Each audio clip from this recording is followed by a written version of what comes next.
আমরা আছি ছাগলনাইয়া। আজকে সমাবেশে আমরা আসছি আমাদের বাংলাদেশ জাতীয়তাবাদী দল বিএনপি চট্টগ্রাম ও কুমিল্লা বিভাগের সমন্বয়ে তারুণ্যের রাজনৈতিক অধিকার প্রতিষ্ঠায় সমাবেশের ডাক দেয় দলটি।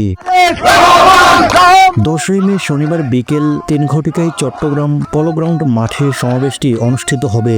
সমাবেশকে উপলক্ষ করে নেতাকর্মীদের উজ্জীবিত করতে দাগনভূঞা উপজেলা শাখা যুবদলের সিনিয়র যুগ্ম আহ্বায়ক জামাল উদ্দিন টেঙ্কুর নির্দেশনায় রামনগর ইউনিয়ন যুবদল কর্তৃক এক প্রাণবন্ত মিছিলের আয়োজন করা হয়।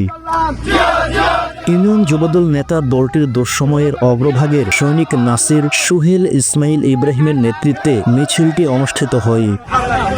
এতে অতীতে যে কোনো সময়ের চাইতে নেতাকর্মীদের বেশ উজ্জীবিত দেখা যায়। মিছিলে আরও অংশগ্রহণ করেন ইউনিয়ন বিএনপি নেতা মিল্লাত নবী সহ বিএনপি ও সহযোগী সংগঠনের অন্যান্য নেতাকর্মীগণ।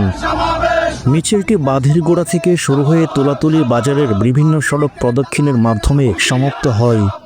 হুশিয়ার সাবধান আওয়ামী লীগের দালালেরা, আওয়ামী লীগের দোসরেরা, হুশিয়ার সাবধান খালেদা জিয়া বাইনার রাজপথ ছাড়ি নাই, রাজপথ ছাড়ি নাই, খালেদা জিয়া বাইনার, তারেক জিয়া বাইনার রাজপথ ছাড়ি নাই।